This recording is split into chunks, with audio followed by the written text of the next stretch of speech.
दोस्तों नमस्कार, ये है मार्गदर्शन फॉर सिविल सर्विसेज। मैं अनुराग चौधरी। दोस्तों आज की वीडियो में प्रस्तुत है टीजीटी, पीजीटी, एलटी ग्रेड और असिस्टेंट प्रोफेसर राजनीति विज्ञान के लिए भारतीय संविधान और राज्य व्यवस्था के महत्वपूर्ण प्रश्नों का क्विक रिवीजन। दोस्तों ये प्रश्न परीक्षाओं की दृष्टि से बेहद महत्वपूर्ण है और कम समय में रिवीजन के लिए भी ये श्रृंखला बहुत ही महत्वपूर्ण होगी और भारतीय संविधान और राज्य व्यवस्था से संबंधित महत्वपूर्ण प्रश्नों का भाग 1 है, जिसको हम जल्दी आइए कवर कर लेते हैं। सबसे पहले भारत के संवैधानिक विकास से संबंधित जो महत्वपूर्ण तथ्य हैं उनको आइए देख लेते हैं। तो आइए देखते हैं भारत के संवैधानिक विकास के क्रम में ईस्ट इंडिया कंपनी के शासनाधीन पारित जो अधिनियम हैं और उनकी प्रमुख जो व्यवस्थाएं हैं उसमें प्रावधान क्या क्या किए गए हैं उनके बारे में जानते हैं। तो ईस्ट इंडिया कंपनी के शासन के अधीन जो महत्वपूर्ण अधिनियम पारित किए गए हैं उसमें सबसे महत्वपूर्ण 1773 का रेगुलेटिंग एक्ट या नियामक अधिनियम रहा है हिंदी में। तो रेगुलेटिंग एक्ट 1773 में क्या क्या व्यवस्थाएं की गई, तो इसमें आप जान लीजिए कि कलकत्ता में एक उच्चतम न्यायालय की स्थापना की व्यवस्था की गई और इसके प्रथम मुख्य न्यायाधीश सर एलिजा इम्पे थे। और रेगुलेटिंग एक्ट 1773 के द्वारा ही बंगाल के गवर्नर को बंगाल का गवर्नर जनरल पद नाम दिया गया और पहला गवर्नर जनरल वारेन हेस्टिंग्स था। दूसरा महत्वपूर्ण अधिनियम पिट्स इंडिया एक्ट 1784 था। देखिए बहुत ही महत्वपूर्ण है। 1773 के बाद जो ईस्ट इंडिया कंपनी के शासन के अधीन पारित अधिनियमों में 1784 का पिट्स इंडिया अधिनियम महत्वपूर्ण है और इसके द्वारा एक नियंत्रण परिषद की स्थापना की गई थी। चार्टर एक्ट 1813 बहुत ही महत्वपूर्ण है और इसमें सबसे पहली बार शिक्षा पर प्रतिवर्ष 1 लाख रुपए खर्च करने का प्रावधान किया गया। और 1813 के चार्टर एक्ट के द्वारा एक सबसे महत्वपूर्ण जो प्रावधान किया गया उसमें कंपनी का व्यापारिक एकाधिकार समाप्त कर दिया गया। केवल चाय और चीन के साथ व्यापार को छोड़कर, चाय के व्यापार और चीन के साथ व्यापार को छोड़कर कंपनी का व्यापारिक एकाधिकार चार्टर एक्ट 1813 के द्वारा समाप्त कर दिया गया। चार्टर एक्ट 1833, तो चार्टर एक्ट 1833 में क्या व्यवस्थाएं की गई थी इसको आइए जानते हैं। दोस्तों चार्टर एक्ट 1833 में एक सबसे महत्वपूर्ण बदलाव ये किया गया कि जो बंगाल का गवर्नर था उसको गवर्नर जनरल का पद नाम 1773 के रेगुलेटिंग एक्ट के द्वारा दिया गया था, लेकिन 1833 के चार्टर अधिनियम के द्वारा बंगाल के गवर्नर जनरल को संपूर्ण भारत का गवर्नर जनरल बना दिया गया। ये बहुत ही महत्वपूर्ण प्रश्न है, बार बार पूछा भी जाता है और इस तरह से संपूर्ण भारत के प्रथम गवर्नर जनरल बनने का श्रेय लॉर्ड विलियम बेंटिक को मिला। और चार्टर एक्ट 1833 के द्वारा कंपनी का व्यापारिक एकाधिकार पूरी तरह समाप्त कर दिया गया और गवर्नर जनरल की परिषद में चौथे सदस्य के रूप में एक लीगल मेंबर यानी कानूनी सदस्य को शामिल किया गया और लॉर्ड मैकाले वो प्रथम कानूनी सदस्य इसमें शामिल हुए थे। 1853 का चार्टर अधिनियम, तो ये भी बहुत ही महत्वपूर्ण अधिनियम था कंपनी के शासन के अधीन। इसमें विधि निर्माण करने के लिए केंद्रीय विधान परिषद की स्थापना की व्यवस्था की गई और सिविल सेवक यानी जो नागरिक सेवा थी उसकी भर्ती के लिए खुली प्रतियोगिता का शुभारंभ सबसे पहले 1853 के चार्टर अधिनियम के द्वारा किया गया था। तो ये तो थे महत्वपूर्ण कंपनी के या ईस्ट इंडिया कंपनी के शासन के अधीन पारित प्रमुख अधिनियम। अब आइए ब्रिटिश कानून के शासन के अधीन पारित अधिनियमों के बारे में जान लेते हैं। दोस्तों भारत का जो शासन है कंपनी के हाथ से ब्रिटिश क्राउन के हाथ में 1857 की क्रांति के बाद भारत शासन अधिनियम 1858 के द्वारा आया था और 1858 के अधिनियम में गवर्नर जनरल को भारत का वायसराय पद नाम दिया गया और भारत के राज्य सचिव यानी स्टेट सेक्रेटरी पद का सृजन किया गया।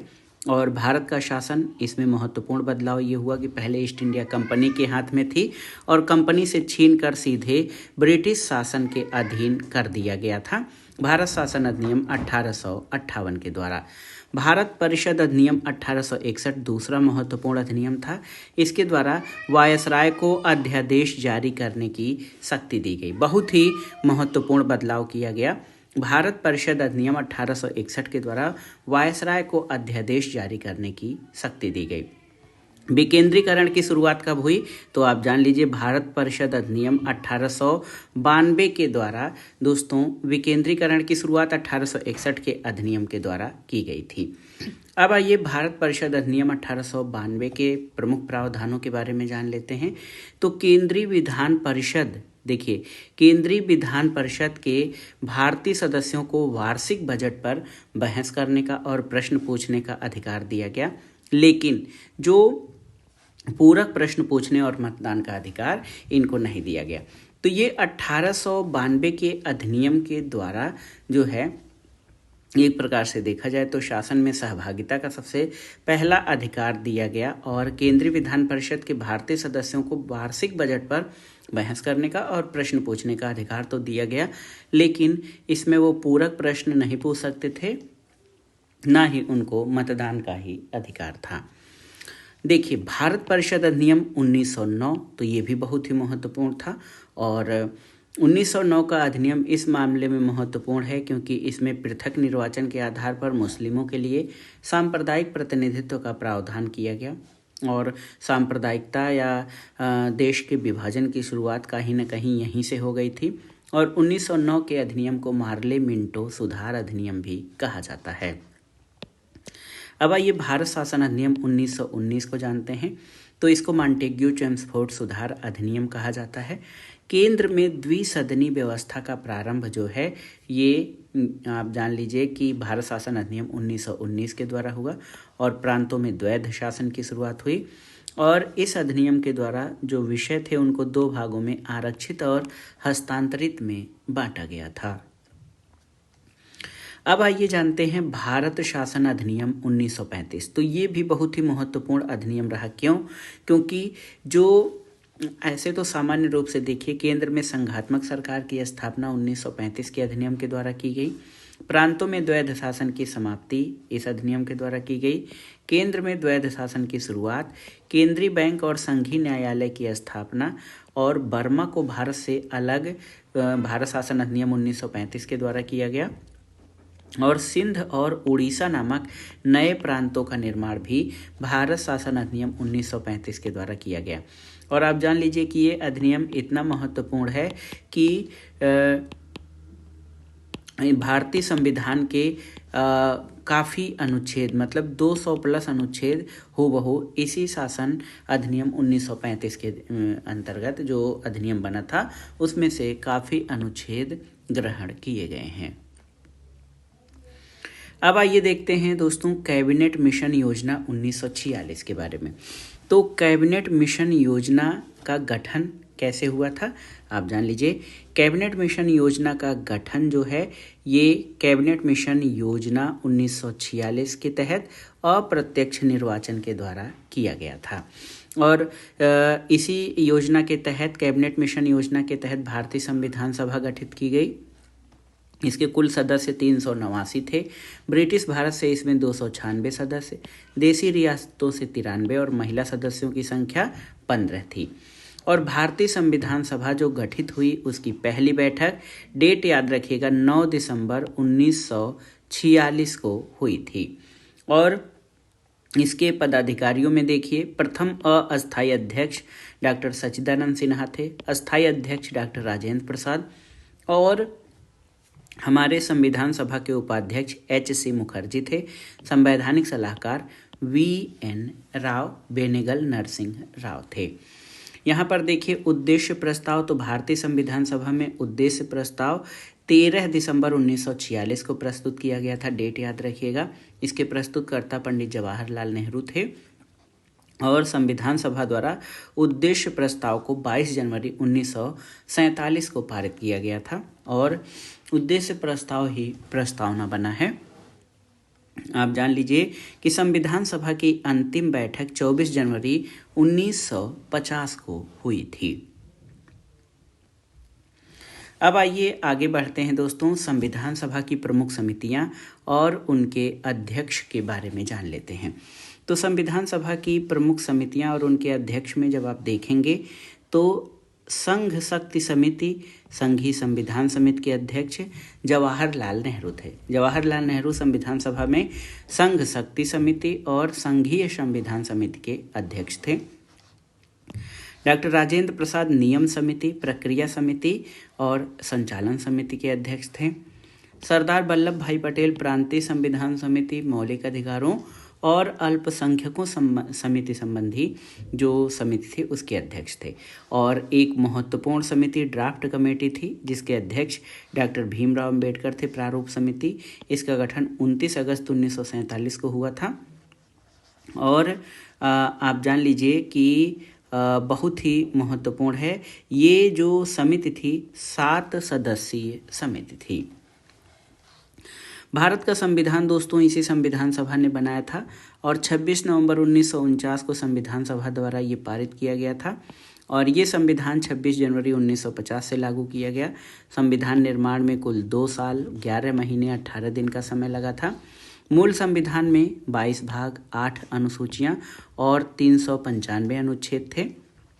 वर्तमान में आप देखिए 22 भाग हैं, लेकिन उसमें ABC करके बढ़ा दिए गए हैं 3 भाग। तो वर्तमान में 22 भाग या 25 भाग कहा जाए, 12 अनुसूचियां और 395 अनुच्छेद हैं। उसमें ABC करके कई अनुच्छेद बढ़ा दिए गए हैं। ऐसे अनुच्छेदों की संख्या तो बढ़ गई है, लेकिन संख्या 395 है। अब देखिए संविधान के स्रोत। तो भारतीय संविधान के बारे में कहा जाता है कि इसके जो स्रोत हैं वो कई देशों के संविधानों से लिए गए हैं। हमारे संविधान निर्माताओं ने विभिन्न देशों की जो शासन व्यवस्था थी, जो अपने देश के अनुकूल व्यवस्था हो सकती थी, उनको लेकर जो है हमारे संविधान का निर्माण किया है। यहाँ पर देखिए ब्रिटेन के संविधान से संसदीय शासन प्रणाली, एकल नागरिकता का प्रावधान और विधि के शासन का प्रावधान लिया गया। संयुक्त राज्य अमेरिका के संविधान से अपने संविधान में मूल अधिकार यानी फंडामेंटल राइट्स की व्यवस्था की गई। न्यायपालिका के स्वतंत्रता की बात, न्यायिक पुनरावलोकन यानी जुडिशियल रिव्यू, उच्चतम और उच्च न्यायालय के न्यायाधीशों को हटाया जाना, राष्ट्रपति पर महाभियोग, उपराष्ट्रपति का पद और विधियों के समान संरक्षण, ये सारी जो व्यवस्थाएं हैं वो USA यानी अमेरिका के संविधान से ली गई हैं। कनाडा के संविधान से संघात्मक शासन प्रणाली, केंद्र द्वारा राज्यपाल की नियुक्ति और अवशिष्ट शक्तियां केंद्र के पास होना, ये सभी प्रावधान कनाडा के संविधान से लिए गए हैं। आयरलैंड के संविधान से नीति निर्देशक तत्व और राष्ट्रपति के निर्वाचन की प्रक्रिया, राष्ट्रपति द्वारा राज्यसभा में जो सदस्य मनोनीत किए जाते हैं, इसकी व्यवस्था भी आयरलैंड के संविधान से ली गई है। आपातकाल संबंधी उपबंध जर्मनी के वाइमर संविधान से लिए गए हैं और सोवियत संघ से आप जान लीजिए कि मूल कर्तव्य ये बाद में संशोधन के द्वारा जो है इसको जोड़ा गया। मूल कर्तव्य की व्यवस्था सोवियत संघ गणराज्य के संविधान से लिया गया है। और हमारे देश की जो संविधान में संशोधन की प्रक्रिया है आप जान लीजिए दक्षिण अफ्रीका से ली गई है और जापान के संविधान से विधि द्वारा स्थापित प्रक्रिया का सिद्धांत लिया गया है।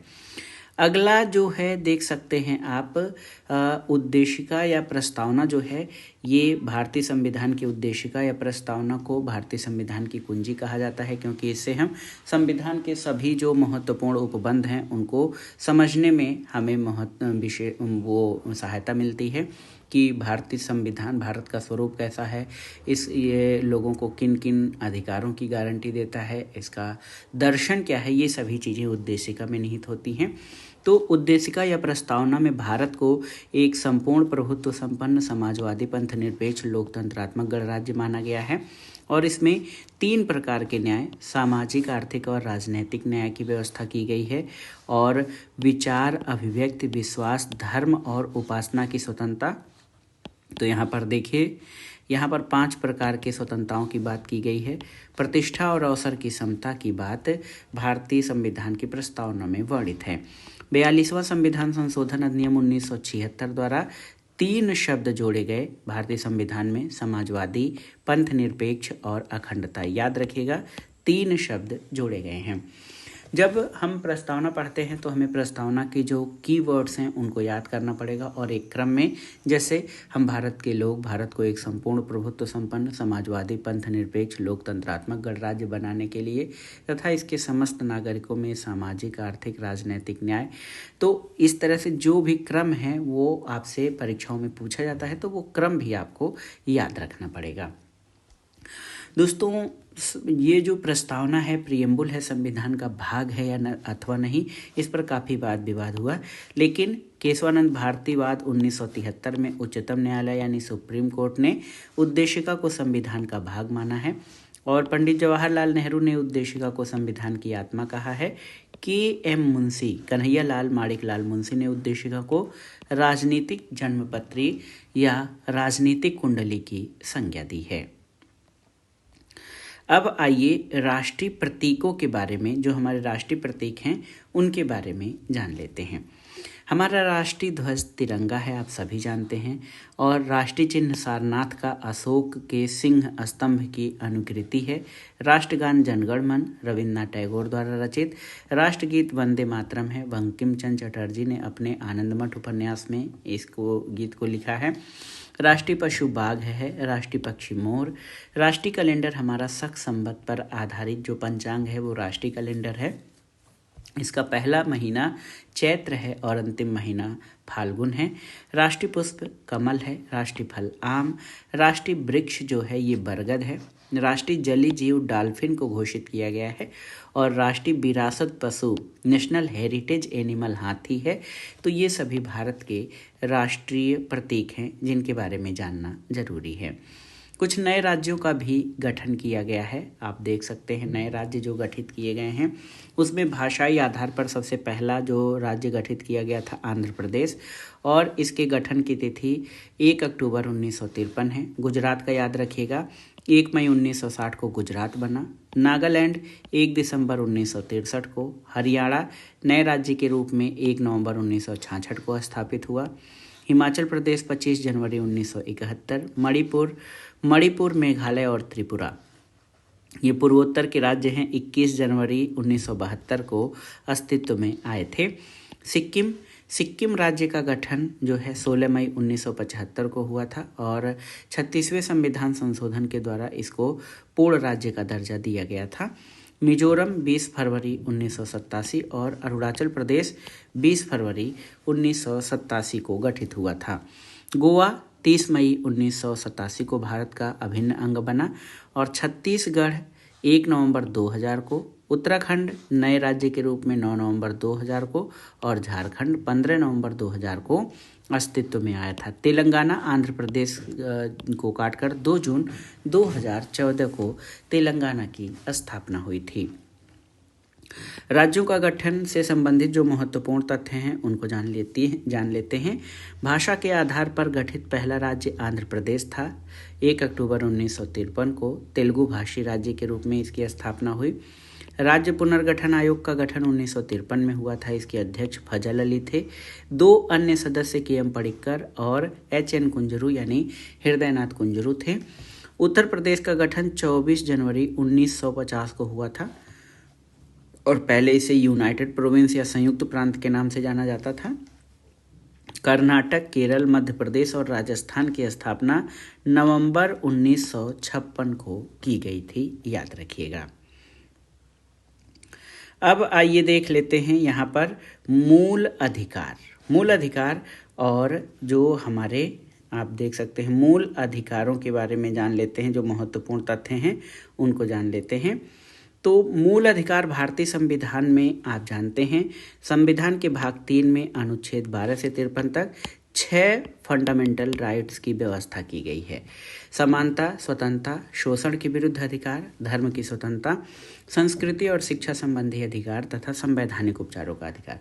समानता का अधिकार यानी राइट टू इक्वलिटी अनुच्छेद 14 से 18 में वर्णित है। स्वतंत्रता का अधिकार अनुच्छेद 19 से 22 में।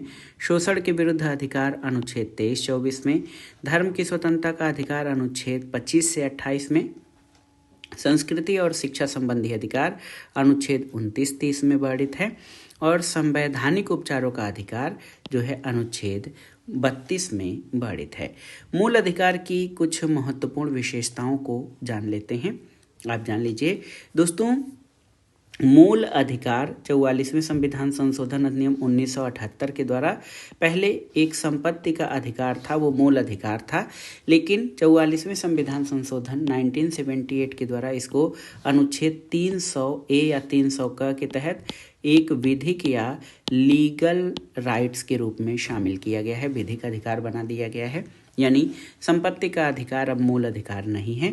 मूल अधिकारों के संरक्षण के लिए अनुच्छेद 32 के तहत उच्चतम न्यायालय और उच्च न्यायालय में अनुच्छेद 226 के तहत 5 प्रकार की रिट जारी कर सकते हैं। ये रिटें बंदी प्रत्यक्षीकरण, परमादेश, प्रतिषेध, अधिकार परीक्षा और उत्प्रेषण हैं।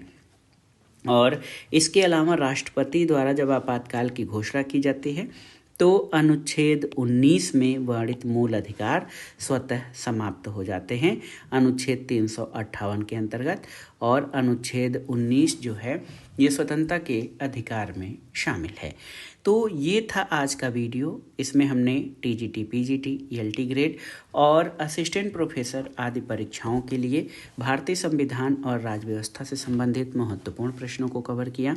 ये प्रश्न आपके आगामी परीक्षाओं के लिए बहुत ही उपयोगी हैं। इसके 2 भाग और हैं जिसको हम आगे के वीडियो में कवर करेंगे। हमारे चैनल से जुड़े रहें, वीडियो को लाइक करें, शेयर करें और इस चैनल मार्गदर्शन फॉर सिविल सर्विसेज को सब्सक्राइब करें। वीडियो देखने के लिए धन्यवाद दोस्तों, नमस्कार।